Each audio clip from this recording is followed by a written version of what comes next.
प्रधानमंत्री नरेंद्र मोदी के नेतृत्व वाली एनडीए सरकार में दूसरी बार स्वास्थ्य मंत्री बनने के बाद अब अपनी गृह जिला बिलासपुर पहुंचे जगत प्रकाश नड्डा के स्वागत में शुक्रवार को भाजपा कार्यकर्ताओं ने अभिनंदन समारोह का आयोजन किया था। तो वहीं कार्यकर्ताओं को संबोधित करते हुए जगत प्रकाश नड्डा ने हिमाचल प्रदेश की कांग्रेस सरकार द्वारा कोई गारंटी पूरी न करने की बात करते हुए जिन राज्यों में कांग्रेस की सरकार है वहाँ ड्रग्स माफियाओं को संरक्षण देने का आरोप भी लगाया था। वहीं जगत प्रकाश नड्डा के आरोपों पर पलटवार करते हुए हिमाचल प्रदेश कांग्रेस कमेटी के महासचिव बंबर ठाकुर ने कहा कि जगत प्रकाश नड्डा नवरात्रों के दौरान बिलासपुर में आकर लोगों से झूठ बोलकर चले गए हैं, जबकि प्रदेश में मुख्यमंत्री सुखविंदर सिंह सुक्खू के नेतृत्व वाली कांग्रेस सरकार के बनते ही ओपीएस बहाल करने, प्रदेश की महिलाओं को 1500 रुपए प्रति माह की सौगात देने, युवाओं के लिए स्टार्टअप योजना शुरू करने, बाद दूध पर एमएसपी लागू करने के साथ ही 2 वर्ष के कार्यकाल में ही कुल 5 गारंटियों को पूरा करने का काम किया है। वहीं कांग्रेस सरकार द्वारा ड्रग्स माफियाओं को संरक्षण देने के आरोप पर बंबर ठाकुर ने कहा कि जगत प्रकाश नड्डा केंद्रीय मंत्री हैं, बावजूद इसके चिट्टा माफियाओं के खिलाफ कोई सख्त कानून बनाने की पैरवी क्यों नहीं कर रही है, जबकि उन्होंने बिलासपुर में रैली कर चिट्टा माफियाओं के खिलाफ सख्त कानून बनाते हुए फांसी की सजा देने व उनकी संपत्ति जब्त करने की अपील केंद्र सरकार से की थी। साथ ही बंबर ठाकुर का आरोप है कि कुछ वर्ष पूर्व एक नामी व्यवसायी के बंदरगाह पर हजारों करोड़ों रुपए का ड्रग्स पकड़ा गया था,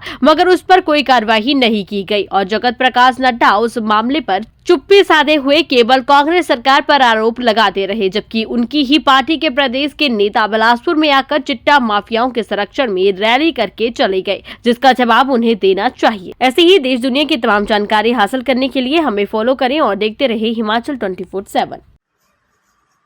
वो बड़े नेता बने कैसे हैं वो भी मैं उस पर मैं प्रकाश डालना चाहता हूँ। 93 से 98 जब वो पहली बार विधायक बने तो जगदेव चंद को धोखा दिया,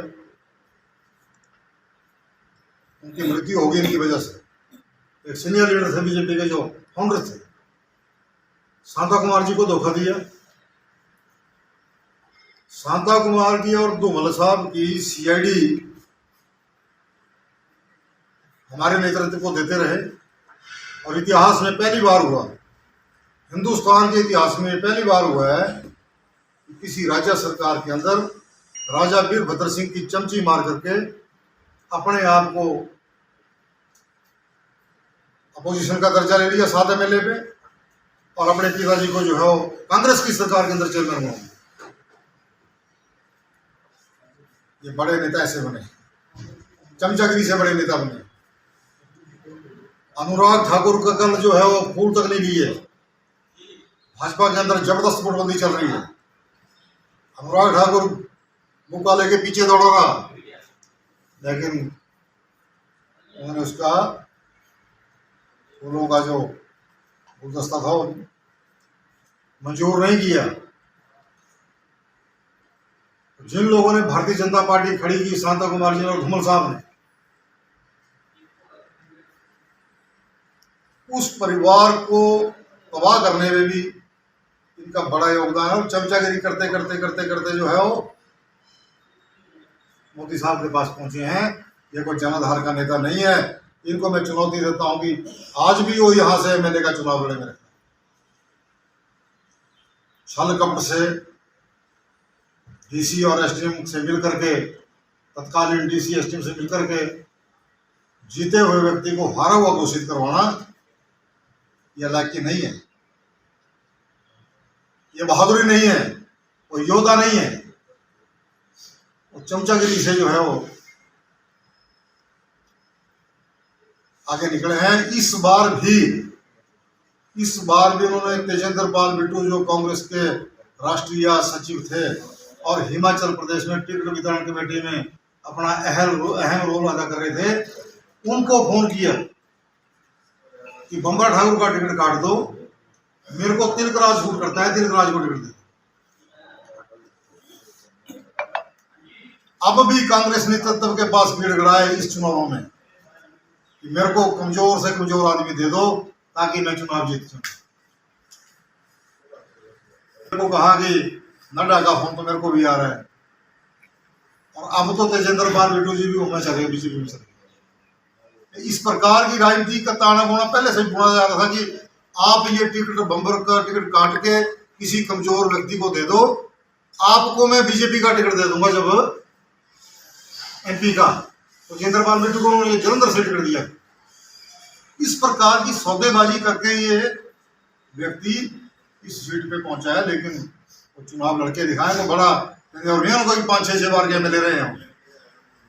ये तो बड़े बड़े नेता है जिनको चमचागिरी से धराशायी किया।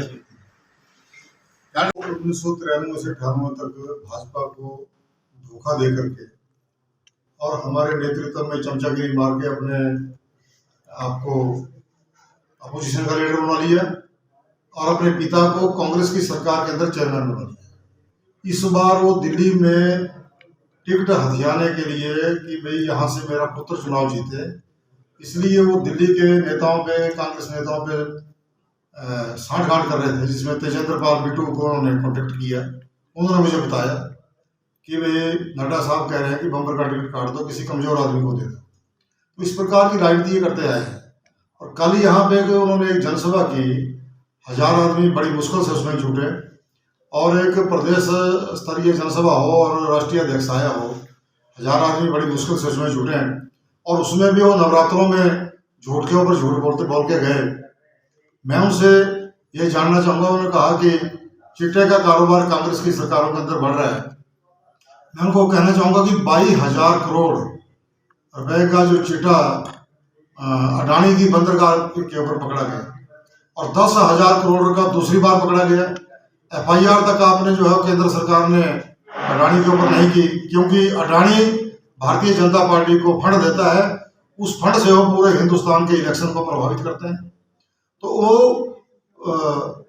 अपनी पार्टी के प्रधानमंत्री को कहें, केंद्र सरकार को कहें कि दिल्ली के अंदर जो है चिट्टे के ऊपर अलग से कानून बनाए, सजाए मौत का प्रावधान करे, जो लोग उसको संरक्षण देते हैं उनके ऊपर भी कार्रवाई हो। यहाँ बिलासपुर में पूर्व मुख्यमंत्री जयराम जी, बिंदर जी और अनुराग जी और तमाम भाजपा के MLA चिट्टा तस्करों के पक्ष में रैली करके गए। भारतीय जनता पार्टी के राष्ट्रीय अध्यक्ष को ये देखना चाहिए कि बोलते कुछ और है, करते कुछ है। अडानी की बंदरगाह पे चिट्टा आ रहा है, यहाँ पे हिमाचल प्रदेश के नेता चिट्टा तस्करों के पक्ष में रैली कर रहे हैं, वो जो है कुछ उल्टी बातें करी जा रहे हैं। तो उनको अपने नेताओं की क्लास लगानी चाहिए और दिल्ली के अंदर जो है उनको चिट्टे के ऊपर कानून बनाना चाहिए केंद्र सरकार को कह करके। तब हम समझेंगे कि वाकई में ही ये लोग जो है वो चिट्टे के खिलाफ है, ये चाहते हैं कि चिट्टा मुक्त हमारा देश हो। लेकिन जब ये फंड भाजपा के लिए ले रहे हैं उन लोगों से, तो कैसे ये कार्रवाई कर सकते हैं? तो ये मेरा उनके ऊपर आरोप है। ये चमचागिरी की राजनीति करके आगे निकले हैं। कांग्रेस के नेताओं के पास भी गिड़गिड़ाते हैं कि मजबूत आदमी का टिकट काट दो, मेरे को चॉइस का कैंडिडेट दे दो ताकि मैं वहां पे चुनाव जीत जाऊं। और जब वो नहीं हो पाया तो यहाँ पर तत्कालीन DC, SDM और SP से मिलकर के इस चुनाव को प्रभावित किया और जीते हुए व्यक्ति को हरा दिया और हारे हुए को जिता दिया।